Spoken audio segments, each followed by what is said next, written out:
आज हामी 12औं श्रेणीको भुपी सेचनद्वारा रचित सहितहरूको सम्झना हेर्नेछौँ र सधैँझै हामी यसलाई दुई भागमा विभाजन गर्नेछौँ। पहिलो कविको साहित्यिक परिचय अनि दोस्रो कविताको पठन पाठन र विश्लेषण गर्नेछौँ। कवि भुपी सेचनको साहित्यिक परिचय हेर्दा उहाँको जन्म कहिले भएको थियो भन्दाखेरि कवि भुपी सेचनको जन्म सन् 1936 का दिन पश्चिम नेपालको धौलागिरी अञ्चलको मुस्ताङ जिल्ला अन्तर्गत डुकुचे भन्ने गाउँमा भएको थियो।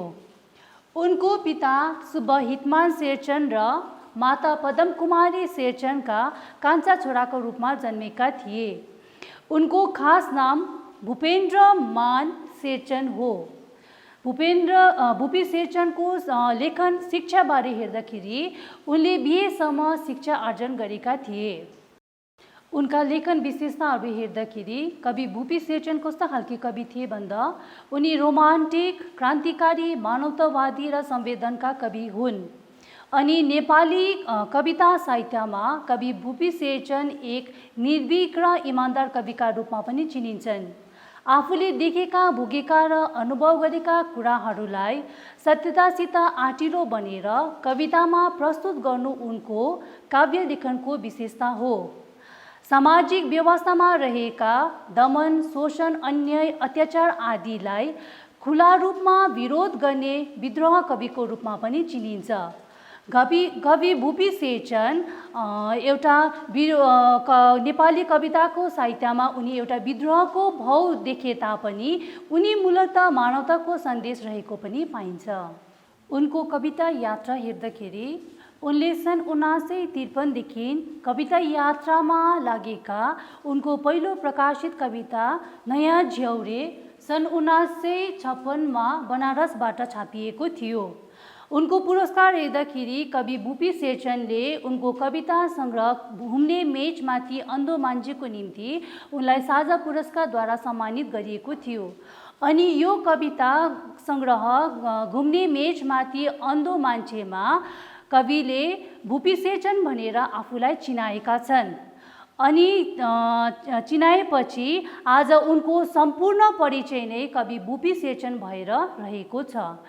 उनी चित्रकला र सङ्गीतमा पनि अति नै रुचि राख्दथ्यो। उनको रुचि चित्रकला र सङ्गीतमा पनि थियो। सङ्गीत गीत अल्झेछ क्यारे पछ्यौरी, तिम्रो चियाको बोटमा को रचना पनि उहाँले गर्नुभएको थियो। र उनको प्रकाशित कृतिहरू हेर्दाखेरि घुम्ने मेचमाथि अन्धो मान्छे कविता सङ्ग्रह, निर्जर कविता सङ्ग्रह, नयाँ झ्याउरे कविता सङ्ग्रह, भुपी शेरचनका कविताहरू कविता सङ्ग्रह अनि एउटा नाटक परिवर्तन रहेको छ। उनको मृत्युबारे हेर्दाखेरि यस्ता प्रतिभा सम्पन्न कवि भुपी शेरचनको मृत्यु सन् 1989 को मई महिना 2 गते जेठ काठमाडौँमा भएको थियो। यो थियो उहाँको छोटो साहित्यिक परिचय। अब हामी दोस्रो भागमा जानेछौँ। उहाँद्वारा रचित सहितहरूको सम्झनाको पठन पाठन र विश्लेषण गर्नेछौँ। कविता सुरु गर्नुभन्दा पहिला सही शब्दको अर्थ के हो भनेर भन्दाखेरि युद्धमा मरेका मानिसलाई शहीद भनिन्छ। आफ्नो देशको निम्ति, आफ्नो जातिको निम्ति लड्दा लड्दै मर्छन् भने त्यो मानिसहरूलाई शहीद भनिन्छन्। कति देशको रक्षाको सिमानामा मर्दा मर्दै लड्छन् भने कति जाति उन्मुक्तको निम्ति आन्दोलन गर्दा गर्दै लड्ने शहीदहरू पनि छन्। अनि यस कवितामा कविले ती देशमा लड्ने सपुतहरूको एउटा जुन चाहिँ त्याग छ त्यो त्यागको कविले सम्झना गर्नुभएको छ। विशेष गरेर हाम्रो गोर्खा समाजलाई मोटामोटी रूपमा शहीदको सन्तान भनेर पनि चिनिन्छ। त्यही कारणले गर्दाखेरि हामी जहिले पनि 27 जुलाईको दिनमा ती देशको निम्ति मर्ने, ती जातिको निम्ति मर्ने सपुतहरूको सम्झनामा हामी 27 जुलाईमा उनीहरूलाई सम्झने गर्छौँ। त्यसै कारणले गर्दाखेरि कविले यस कविताको मार्फतद्वारा ती शहीदहरूले जुन चाहिँ एउटा बलिदान दिएका छन्, उनीहरूको जुन चाहिँ एउटा त्याग छ त्यो त्याग के हो भन्नुको लागि कविले यहाँ ती शहीदहरूको महत्त्वलाई बुझाउनुको निम्ति यो कविता कविले प्रस्तुत गर्नुभएको छ। अब कविको पङ्क्तिद्वारा म विश्लेषण गर्दै जानेछु। हुँदैन बिहान मिरमिरेमा तारा झरेर नगए, बन्दैन मुलुक दुई चार सपुत मरेर नगए। कविको भनाइअनुसार हुँदैन बिहान मिरमिरेमा तारा झरेर नगए भन्नुको मतलब जबसम्म बिहान हुनुको निम्ति आकाशका ती राति जब तारा लाग्छन् त्यो ताराहरू हराउनुपर्छ, अर्थात् आकाशबाट ती ताराहरू झर्नुपर्छ। भन्नुको मतलब हामीले बिहान हुनुको निम्ति ती रातमा लागेका ताराहरू हराउनुपर्छ अथवा विलीन हुनुपर्छ। हामी सबैलाई थाहा भएकै कुरा हो, जब बिहान हुँदै जान्छन् ती आकाशका ताराहरू हराउँदै जान्छन्। भन्नुको मतलब कविको भनाइअनुसार के हो भनेर भन्दाखेरि बिहान हुनुको निम्ति ती रातमा लागेका ताराहरू हराउनु पर्छ, अर्थात् विलीन हुनुपर्छ, तब मात्र बिहान हुन्छ। बन्दैन मुलुक दुई चार सपुत मरेर नगए। त्यसरी नै एउटा मुलुक भनेको मतलब देश, एउटा देश बनिनुको निम्ति त्यो देशका सपुतहरूले आफ्नो प्राणको बलिदान दिएको हुनुपर्छ। यदि तिनीहरूले आफ्नो प्राणको बलिदान दिँदैनन् तब त्यहाँ मुलुक बनिँदैन, देश बनिँदैनन्। भन्नुको मतलब कविको भनाइअनुसार एउटा देश बनिनुको निम्ति, एउटा मुलुक बन्नुको निम्ति त्यो देशका सपुतहरूले आफ्नो प्राणको बलिदान दिएको हुनुपर्छ। कविको भन्नुको मतलब जबसम्म बिहान हुनुको निम्ति एउटा रातमा लागेका ताराहरू हराउनुपर्छ अथवा विलीन हुनुपर्छ, त्यसरी नै एउटा देश बन्नुको निम्ति, एउटा मुलुक बन्नुको निम्ति ती देशका सपुतहरूले आफ्नो प्राणको बलिदान दिएको हुनुपर्छ। ओठमा हाँसो गालामा लाली तब आउँछ जगतको, देशको पीरले भेटी जब वीरले चढाउँछ रगतको। कविको भन्नुको मतलब ओठमा हाँसो गालामा लाली भन्नुको मतलब खुसी हुनु हो। त्यो खुसी कति बेला हुन्छ भन्दाखेरि जब हामी स्वतन्त्र हुन्छौँ, जब हामी अर्काको अधीनमा हुँदैनौँ, त्यति बेला हाम्रो ओठमा हाँसो र हाम्रो गालामा के आउँछ? लाली आउँछ। देशको पीरले भेटी जब वीरले चढाउँछ रगतको भनेको मतलब जब हाम्रो अनुहारमा हाम्रो हाँसो, हाम्रो ओठमा हाँसो, हाम्रो गालामा लाली कति बेला आउँछ? जब त्यो देशको सपुतहरूले एउटा पीर बोकेर मेरो देशको हालत कस्तो होला, मेरो देशलाई अरूको हातमा सुम्पिनु हुँदैन भन्ने त्यो पीर बोकेर उनीहरूले जब आफ्नो जीवन भेटी चढाउँछन्, आफ्नो प्राणलाई उनीहरूले के गर्छन्? भेटी चढाउँछन्। उनीहरूले आफ्नो देशको निम्ति सबै जीवन अर्पण गरेर भेट चढाउँछन्, तब हाम्रो ओठमा हाँसो र गालामा लाली आउँछ। त्यो भन्नुको मतलब के हो भन्दाखेरि त्यो वीरहरूले आफ्नो देशको निम्ति आफ्नो रगत के गरेको छ? चढाएको छ। भनेको मतलब कविले के बनाउँदैछ? हाम्रो देशमा हाम्रो ओठमा हाँसो आउनुको निम्ति हाम्रो गालामा लाली कति बेला आउँछ? जब ती देशका सपुतहरूले आफ्नो जीवन नै के गर्छन्? भेट गर्छन्, उनीहरूले आफ्नो जीवन नै भेटी चढाउँछन्, तब मात्र हाम्रो देशमा हाँसो र गालामा लाली आउँछ भन्नु कविले यो कविताद्वारा भन्नु हुँदैछ। घाँटीमा फाँसीको माला गाँसी वीरले हाँस्दा, मातृभूमिको चरण ढोकी भाग्दछ दास्ता। भन्नुको मतलब कविको भनाइअनुसार जब कुनै देशका ती सपुतहरूले आफ्नो देशको निम्ति खुसी खुसी घाँटीमा फाँसीको माला लाउन पनि तयार हुन्छन् भने त्यो देश अर्काको अधीनमा हुँदैनन्, अर्थात् त्यो देशले स्वाधीनता पाउँछ, स्वतन्त्रसँगले त्यो देश बाँच्न सकिन्छ। किनभने त्यो देशलाई बचाउनका निम्ति यस देशका सपुतहरूले आफ्नो जीवन बलिदान गर्ने सपुतहरू यदि त्यो देशमा छ भने त्यो देशका दास्ताहरू, दमननीति, शोषण, अन्य अत्याचार त्यो देशबाट भागेर जान्छ। मातृभूमिको चरण ढोकी भाग्दछ दास्ता भनेको मतलब यदि त्यो देशका सपुतहरू छन् जसले खुसी खुसी घाँटीमा फाँसीको माला लाउनु पनि तयार छन् भने, त्यो देशले आफ्नो जीवनको बलिदान गर्छन् भने त्यो देशबाट दमननीति, शोषण, अन्याय, अत्याचार र दास्ताहरू सबै त्यो देशबाट भागेर जान्छन् भन्ने कविले भन्नुभएको छ। उम्रन बोर कसैले बिउ छरेर नगए। यदि कुनै एउटा बिरुवा खोज्नु हो भने कुनै न कुनै कसैले एउटा बिउ रोपेको हुनुपर्छ। यदि एउटा बिउ रोपेको छैन भने हामीले कुनै समयअनुसार त्यसको बिरुवा अथवा फल पाउन सक्दैनौँ। भन्नुको मतलब कसैले एउटा बिरुवा पाउनुको निम्ति कसैले एउटा बिउ रोपेको हुनुपर्छ। त्यसरी नै एउटा मुलुक बन्नको निम्ति त्यो देशका सपुतहरूले आफ्नो प्राणको बलिदान दिएको हुनुपर्छ। तब मात्र त्यो एउटा मुलुक बनिन्छन्, त्यो देश बनिन्छन् भनेर कविले भन्नुभएको छ। हामीले खाने प्रत्येक घाँसमा रगत छ शहीदको, हामीले फेर्ने प्रत्येक सासमा रगत छ शहीदको, हाम्रो मुटुको प्रत्येक चालमा छ धड्कन शहीदको। कविको भनाइअनुसार हामीले खाने घाँसमा, हामीले जुन चाहिँ फेर्ने सासमा र हाम्रो मुटुको जुन चाहिँ धड्कन धड्किरहेको छ त्यसमा पनि सबै रगत छ शहीदको भन्न खोजिएको छ। भनेको मतलब हामीले अहिले जुन चाहिँ स्वतन्त्रसँग खाइरहेको छौँ, स्वतन्त्रसँग बाँचिरहेका छौँ, स्वतन्त्रसँग सास फेरिरहेका छौँ, स्वतन्त्र जीवन अनुभव गरिरहेका छौँ, त्यो स्वतन्त्र त्यसै भएको होइन।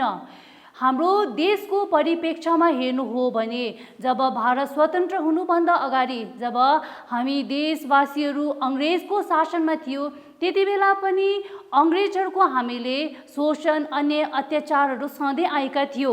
तर जब सन् 1947मा हामीले अङ्ग्रेजकोबाट हामीले स्वतन्त्र पायौँ, स्वाधीनता अनुभव गर्यौँ, त्यो पनि हामीले कहाँबाट पाएको? त्यो देशका सपुतहरूको त्याग र बलिदानद्वारा नै हामीले अहिले अङ्ग्रेजहरूको शासनबाट पनि हामीहरू मुक्त भएका छौँ। त्यो त्यसै भएको होइन। त्यो कसले गर्दाखेरि भन्दाखेरि ती शहीद सपुतहरूले, ती स्वतन्त्र सङ्ग्रामहरूले गर्दा जसले आफ्नो प्राणको बलिदान दिए, आफ्नो जीवनधरि उनीहरूले उपहार स्वरूप चढाएका छन्, त्यो त्याग बलिदानले गर्दा नै आज हामीहरू स्वतन्त्रसँग खाइरहेका छौँ, स्वतन्त्रसँग सास फेरिरहेका छौँ र हामी स्वतन्त्रसँग बाँचिरहेका छौँ भनेर कविले भन्नु हुँदैछ। हाम्रो खुसीको प्रत्येक पलमा छ जीवन शहीदको, पाउने थिएन खुसी तिनले छाडेर नगए। कविको भनाइअनुसार उनीहरूको प्राणको बलिदानको कारणले आज हामीहरू खुसी छौँ। यो खुसी हामीले त्यसै पाएको होइन। उनीहरूको जुन चाहिँ एउटा जीवन उनीहरूले एउटा हामीलाई उपहार स्वरूप छोडी जानुभएको छ। उनीहरूले आफ्नो परिवार समेत छोराछोरी इष्टमित्र सबैलाई नै उनीहरूले त्याग गरेर आफ्नो जीवन नै हामीलाई उपहार स्वरूप छोडी जानुभएको छ।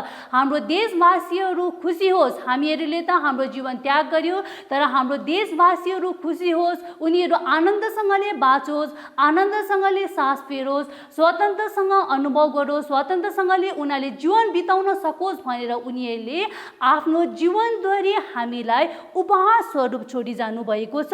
यसैले गर्दाखेरि हामीले अहिले जुन चाहिँ खुसी अनुभव गरिरहेको छौँ त्यो खुसीमा पनि ती सपुत सङ्ग्रामीहरूको हात रहेको छ भनेर कविले भन्नु हुँदैछ। हामीले आफ्नो कर्तव्य बिर्से इतिहासले धिक्कार्ला, गोली निलेका शहीदका प्यारा ती लासले धिक्कार्ला। कविको भनाइअनुसार ती सपुतहरूले आफ्नो कर्तव्य पुरा गरिसकेको छ।